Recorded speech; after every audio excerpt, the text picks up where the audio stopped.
दलित आंदोलन से जुड़े कथाकार ओम प्रकाश वाल्मीकि का जन्म 30 जून 1950 को उत्तर प्रदेश के मुजफ्फरनगर के बड़ला नामक एक गांव में हुआ था। काफ़ी विषम परिस्थितियों में इनकी प्रारंभिक शिक्षा आरंभ हुई थी। समाज के कमज़ोर वर्ग से आने के कारण इनके परिवार की माली स्थिति बिल्कुल भी अच्छी नहीं थी। इन्हें अपनी पढ़ाई को पूरी करने के लिए अपने सहपाठियों से ही किताब आदि मांगकर काम चलाना पड़ता था। सामाजिक व्यवस्थाओं से आहत लेखक को अपनी पढ़ाई को जारी रखने के लिए कई बार परंपरागत पारिवारिक कामों में भी हाथ बटाना पड़ा। शायद इन्हीं सब कारणों से लेखक एक बार 12वीं में फेल हो गए। बारला कॉलेज छोड़कर डीएवी से 12वीं की परीक्षा उत्तीर्ण की। इसके बाद इनकी पढ़ाई एक बार फिर बाधित हो जाने के कारण इन्होंने 1992 में हेमवती नंदन बहुगुणा गढ़वाल विश्वविद्यालय से एमए की पढ़ाई पूरी की। ओम प्रकाश वाल्मीकि की आत्मकथा जूठन ने पाठकों के ध्यान को अपनी तरफ आकृष्ट किया है। प्रस्तुत पाठ उनकी जीवनी का एक अंश है। इस पाठ में लेखक ने तात्कालीन समाज के उस विद्रूप चेहरे को सामने लाने का प्रयास किया है जो एक तरह से कह ले तो कृतज्ञ है। संकलित यह अंश वास्तविकता की माटी और पानी सरीखे संवेदनाओं से लेखक ने इसे बढ़ाने का प्रयास किया है। अपनी इन्हीं संवेदनाओं और मर्म स्पर्शिता के कारण यह पाठ मन पर काफ़ी गहरा असर छोड़ता है। नमस्कार दोस्तों, मैं हूं सुमन और आप देख रहे हैं हिंदी ट्यूटोरियल क्लासेस। वीडियो को लाइक करें, शेयर करें और यदि आप इस चैनल पर नए हैं तो चैनल को सब्सक्राइब करें और बेल आइकन जरूर दबाएं। इस पाठ के पहले अंश में लेखक ने अपने प्रारंभिक पढ़ाई की चर्चा की है। वे बताते हैं कि पहली बार जब वे स्कूल गए उस समय उस विद्यालय के प्रधान शिक्षक ने उन्हें स्कूल और स्कूल के मैदान की साफ सफाई करने में लगा दी। यह काम लगातार कई दिनों तक चलता रहा। हर दिन वे सोचते शायद कल से उन्हें भी अन्य बच्चों की तरह पढ़ने का मौका मिलेगा। अतः अगले दिन कक्षा में जाकर बैठ गए। थोड़ी ही देर में प्रधान शिक्षक की उन्हें दहाड़ सुनाई दी। भेड़ बकरियों की तरह लेखक की गर्दन पकड़कर प्रधान शिक्षक ने उन्हें कक्षा से बाहर खींचकर बरामदे पर पटक दी। चीख कर बोले, जा लगा पूरे मैदान में झाड़ू। भयभीत हो लेखक ने शीशम की झाड़ू उठा ली और मैदान में झाड़ू लगाने लगे। स्कूल के कमरों की खिड़की से बाकी शिक्षक और बच्चे नजरें छिपाकर उन्हें देखते रहे। इस बीच लेखक के पिताजी उस मैदान के पास से गुजर रहे थे। उन्होंने पूछा, मुंशी जी क्या कर रहा है? लेखक के पिताजी उन्हें प्यार से मुंशी जी कहकर बुलाते थे। पिताजी को देखकर उनकी आंखों में आंसू निकल पड़े। वे फपक फपक कर रोने लग गए। लेखक बताते हैं कि उनकी बातों को समझ उनके पिताजी ने उनके हाथ से झाड़ू छीन दूर फेंक दी। हमेशा दूसरों के सामने सहज दिखाई देने वाले उनके पिता की आंखों में मानो आज आग उतर आई थी। उस दिन उन्होंने अपने पिता में जिस साहस और हौसले को देखा था उसे वे आज भी नहीं भुला सके हैं। पाठ के इस अंश में बालक के मन की सहजता, स्वाभाविकता, समाज का दोहरा चरित्र तथा संतान के प्रति पिता का वात्सल्य प्रेम मन को छू जाता है। इस पाठ के दूसरे अंश में लेखक बताते हैं कि गांव के तगाओं अर्थात गांव के धनाढ़ियों के यहाँ माल मवेशियों के मलमूत्र की साफ सफाई समाज के वंचित वर्ग से होने के कारण उनके परिवार के लोगों का मुख्य पेशा था। इस काम में उनकी बहन और 2 भाई सब माँ का हाथ बटाते थे। प्रत्येक तगा के यहाँ कम से कम 10-15 मवेशी होते थे। खासकर सर्दी के समय में यह काम ज़्यादा कठिन होता था। इन सब कामों के बदले 2 जानवरों के पीछे अर्थात 2 जानवरों की सेवा पूरे साल भर करते रहने के कारण फसल के समय सिर्फ 5 सेर अर्थात 2.5 किलो अनाज मिलता था। गांव में जब किसी बेटी की शादी हो तो उस बेटी की शादी का मतलब गांव भर की इज्जत का सवाल होता था उस समय। ऐसे मौक़ों पर जब मेहमान या बाराती खाना खा रहे होते थे तो चूहर दरवाजे के बाहर बड़े बड़े टोकरे लेकर बैठे रहते। बारात के खा चुकने के बाद जूठी पत्तल उनकी टोकरी में डाल दी जाती, जिन्हें घर ले जाकर जूठन इकट्ठा कर लेते थे। जूठन पाकर चूहे के बाँछें खिल जाती थी।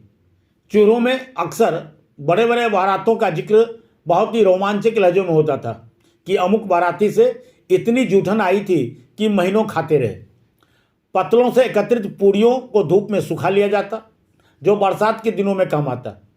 उन्हें पानी में भिगोकर खा लिया जाता था। उबली हुई पूड़ियों पर मिर्च और नमक डालकर खाने का मजा ही कुछ और था। कभी कभी वे गुड़ डालकर लुगदी जैसा बनाया जाता, जिसे सभी बड़े चाव से खा लेते थे। दिन रात के श्रम और पसीने के बाद परिश्रम की कीमत सिर्फ जूठन। फिर भी किसी को न तो किसी से कोई शिकायत होती थी और ना ही किसी को कोई शर्मिंदगी महसूस होती थी। लेखक आज भी इन सब बातों को सोचकर सहम जाते हैं। गांव के जिस सुखदेव सिंह की बेटी की शादी में बारात के खाना खा चुकने के बाद मां के द्वारा बच्चों के लिए खाना मांगने पर जिस सुखदेव सिंह ने अपमानित कर उसे भगा दिया था, उसी का पोता सुरेंद्र सिंह जब लेखक के यहाँ भोजन के उपरांत यह कहता है कि लेखक की पत्नी के जैसा कोई खाना बना ही नहीं सकता, तो लेखक को अपने पुराने समय की याद हरी हो जाती है। इस अंश में जहाँ एक ओर समाज के तथाकथित सामंती लोगों द्वारा शोषण है, वहीं दूसरी ओर समाज के शोषित वंचितों में बड़े लोगों के प्रति अथाह विश्वास और समर्पण का भाव है। साथ ही बड़ी ही सहजता के साथ यहाँ समय के चक्र को भी दिखाया गया है। जो कभी स्वादिष्ट पकवानों को खाते नहीं अघाता था, आज वही जूठन खाने वाले परिवार के सदस्य के यहाँ न केवल भोजन करता है बल्कि उसकी तारीफ भी करता है। इस पाठ के तीसरे और अंतिम हिस्से में लेखक ने उस समय का जिक्र किया है जब वे 9वीं कक्षा में पढ़ते थे।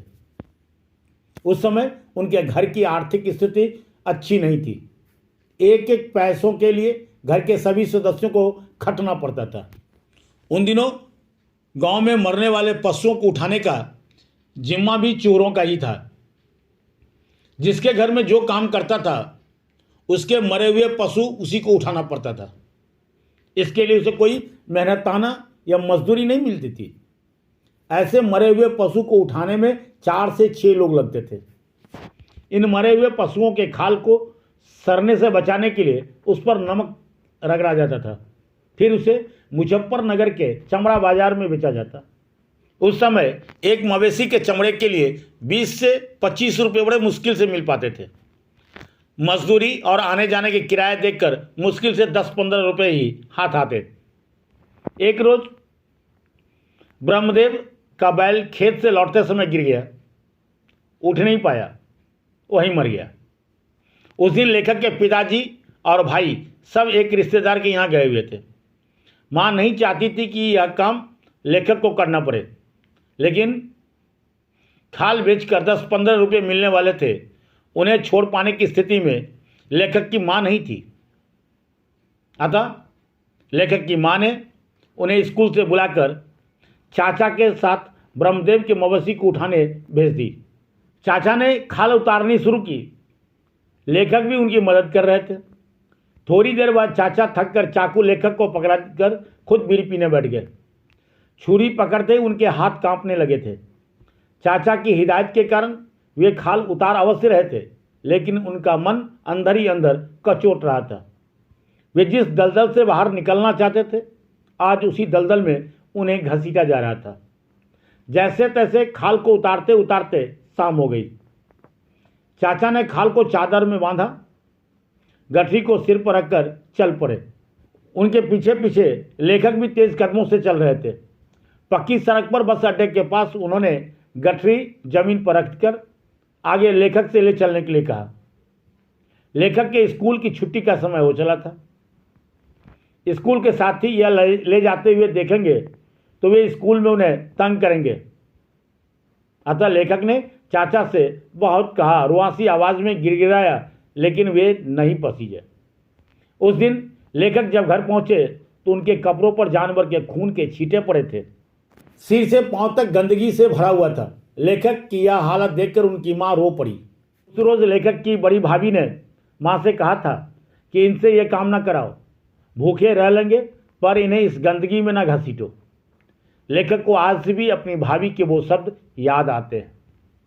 कुल मिलाकर कहा जाए तो उस समय समाज में श्रम का कोई मोल न था, बल्कि कतिपय लोगों के द्वारा गरीबों में निर्धनता को बरकरार रखने का एक षड्यंत्र था।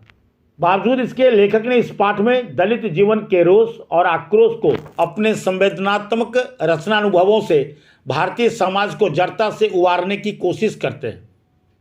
इसको यदि अलग तरीकों से कहा जाए तो प्रस्तुत पाठ समता, न्याय और मानवता पर टिकी हुई सामाजिक चेतना और संस्कृति बोध की आहट है। धन्यवाद।